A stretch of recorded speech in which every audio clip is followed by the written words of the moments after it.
Nigel Farage is our dear colleague and friend, joining us from the United Kingdom, where he spent a bit of time with the Conservatives at their conference. We'll get to that a little bit later. But what about Trump today? So Trump goes to court. A judge has already effectively pre-decided that his businesses are going to be taken away from him. But just in case anyone ever doubted the theatre at times of the American justice system, it was on full display today. No one expected a camera in there, but a camera was brought in by a judge, because finally, there it was, the footage that the left have dreamed of since he came down the escalator. Trump in court. There was the glaring Attorney General, and then there was the judge who was posing for the images. They are laying it on as thick as possible, particularly on this one. Well, they certainly are, Paul. But the whole thing is corrupt beyond belief. Let me explain briefly why. He's in court because the accusation is he overvalued his businesses in order to get bank loans from which he made a profit of $100 million. Now, by the way, all those loans have been paid back in full. The judge has valued Mar-a-Lago at $18 million, right? This shows you how corrupt the whole system is. I had dinner last night with a real estate guy here in Manchester who said he paid $500 million for it.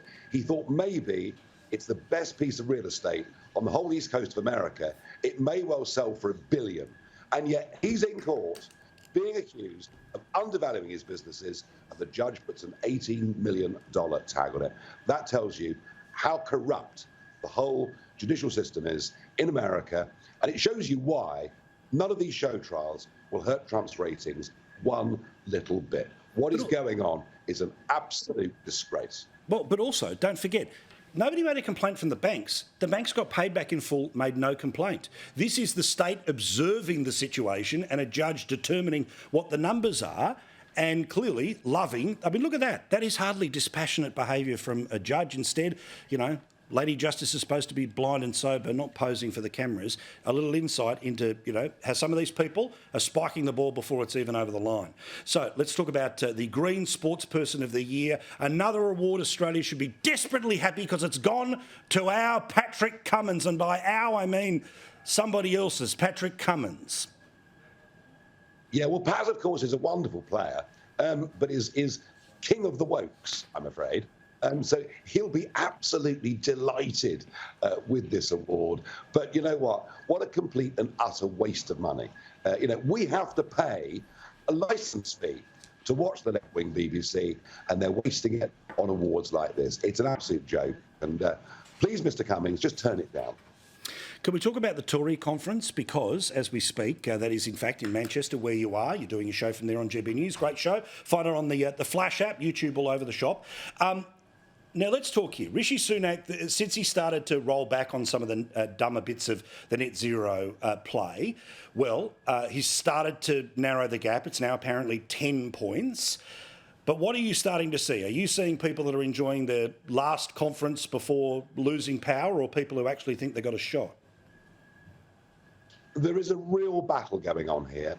There is a split between the so-called One Nation Tories, who are basically social democrats, and the more Brexity wing of the Conservatives, who are sceptical about net zero, believe we should control our borders. But the fight, really, Paul, is not for the next election. It's for who becomes the leader after they've lost the next election. That's what's really going on. This party is split down the middle. We've had 13 years of failure. Yeah, sure, Sunak said some sensible things about net zero, but it's all a bit half-hearted. None of it's really very bold. He's a nice bloke. He's probably got the highest IQ of any PM in recent times. He doesn't have the skills of political leadership, sadly. Yeah, here's part of what he had to say, the UK Prime Minister. People may be critical of it, but I believe I'm doing the right thing for the country. I'm not going to shy away from that. If I believe the right thing to do is to chart a new course to net zero that will save ordinary families £5, £10, £15, £20,000, I'm going to do it. And whether it's him, whether it's anyone else who wants to be critical of that decision, I'm okay with that.